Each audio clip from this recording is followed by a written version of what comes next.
Halo semuanya, kembali lagi bersama saya di channel Imanime Celebes, sebuah channel yang akan membahas tentang semua hal unik yang ada di Sulawesi Selatan dan masih banyak lagi. Di video kali ini, kita akan membahas tentang cerita orang-orang terdahulu seputar makhluk jadi-jadian yang bernama Parakang. Pembahasan kali ini akan lumayan seru, mengingat kita akan mencoba untuk mengupas lebih lanjut misteri dari makhluk yang satu ini. Dari mana mereka berasal, apa tujuan mereka, bagaimana wujudnya, serta berbagai kisah dan pengalaman dari orang-orang yang mengaku pernah menyaksikan makhluk yang satu ini. Sebelum lanjut, saya mau mengajak teman-teman semua buat yang belum subscribe, supaya bisa terlebih dahulu tekan tombol subscribe-nya, supaya channel ini bisa terus berkembang dan memberikan informasi, hiburan, serta wawasan kepada kita semua. Oke? Kalau sudah, langsung saja. Mari kita masuk ke pembahasan. Parakang sendiri adalah istilah yang merujuk kepada makhluk yang disinyalir adalah perwujudan dari seseorang yang mencoba untuk mempelajari suatu ilmu. Apabila kita membahas tentang Parakang, maka jelas kita akan kembali ke zaman dulu. Zaman di mana leluhur kita dulu masih akrab dengan ilmu-ilmu hitam, ilmu sihir, ilmu kebatinan, dan masih banyak lagi istilahnya. Di kala itu, banyak orang tertarik untuk mempelajari ilmu-ilmu tersebut. Tentunya, agar mereka menjadi orang yang sakti. Kesaktian yang ditawarkan pun bermacam-macam. Mulai dari punya kemampuan menghilang, tidak mempan dengan senjata tajam, tidak bisa mati apabila diserang binatang buas, dan masih banyak lagi. Orang-orang yang ingin belajar ini pun akan melakukan berbagai macam ritual, seperti duduk di atas batu, beralaskan kain putih, bersembunyi di bawah pohon, di gua, atau juga di kolong rumah. Nah, biasanya para pengguna ilmu Parakang ini akan memiliki wujud setengah manusia dan juga setengah hewan. Ada yang bilang kalau makhluknya ini berkepala anjing dan berbadan manusia. Dan ada juga kasus badannya yang terlihat seperti hewan. Dan ada juga kasus yang mengatakan kalau badannya terlihat seperti hewan berkaki 4, sedangkan kepalanya tetap seperti manusia.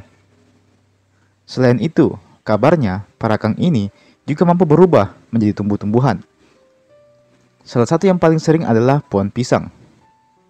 Nah, mau dilihat dari segi manapun, jelas sekali kalau ilmu Parakang ini adalah ilmu yang sangat berbahaya. Entah untuk diri sendiri, orang lain, dan tentu saja untuk urusan kepercayaan.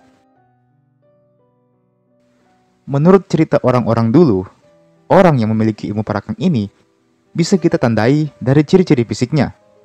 Salah satunya adalah matanya, yang katanya akan selalu berwarna merah, layaknya orang yang baru sudah menangis.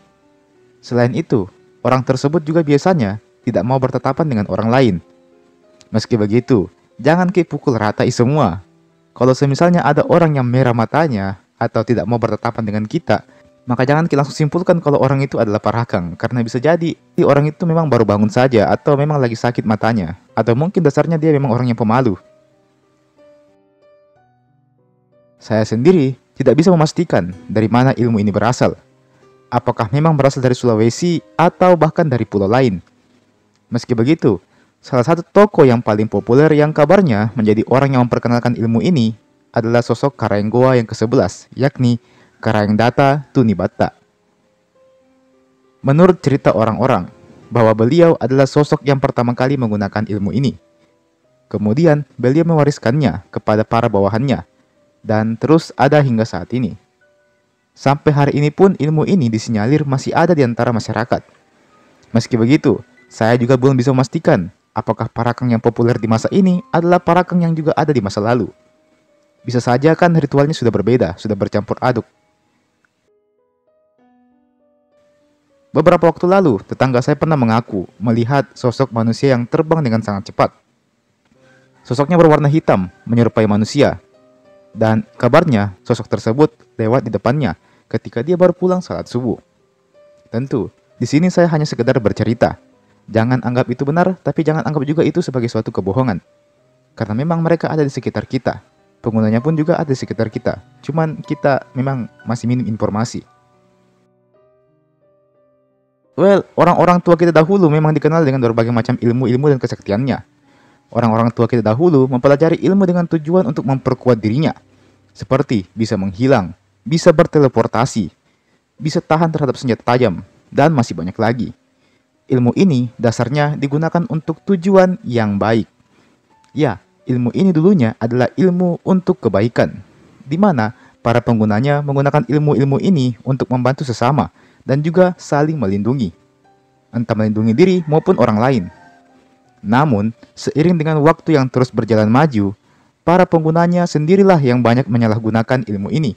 Banyak yang memakainya untuk mencuri, menakut-nakuti, hingga mencelakai orang lain yang dibencinya. Orang-orang inilah yang kemudian populer kita sebut dengan istilah parakang. Jadi, parakang adalah orang yang mempelajari ilmu gaib namun dipraktekkan dengan cara yang salah. Ada satu mitos populer yang mengatakan bahwa perwujudan bentuk parakang yang setengah manusia dan setengah hewan ini adalah akibat dari penyalahgunaan ilmu itu sendiri. Bisa dibilang, itu adalah konsekuensi atau resiko yang harus mereka tanggung akibat menyalahgunakan ilmu ini. Benarkah demikian? Well, menurut para tokoh-tokoh tetua yang ada di Longka, Kabupaten Goa, menjelaskan bahwa parakang sejatinya tidak sama dengan mitos-mitos yang berkembang di masyarakat. Parakang bukanlah makhluk yang berwujud setengah manusia, setengah hewan. Parakang bukanlah makhluk yang mengganggu anak-anak, ibu hamil, atau semacamnya. Parakang sejatinya hanyalah sebutan untuk orang-orang yang menyalahgunakan ilmu atau kesaktian yang dimilikinya. Jadi, bagaimana menurut kalian? Mana yang benar di antara kedua pendapat ini? Legenda Parakang ini telah menjadi salah satu urban legend paling terkenal di Sulawesi Selatan. Kita tidak bisa pungkiri kalau pengguna ilmu-ilmu seperti ini masih ada hingga saat ini.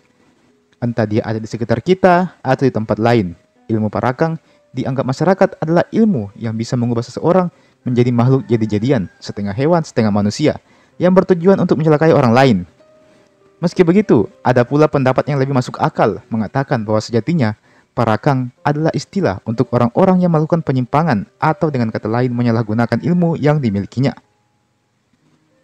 Adapun ilmu-ilmu kesaktian seperti itu berasal dari para pemimpin kita terdahulu.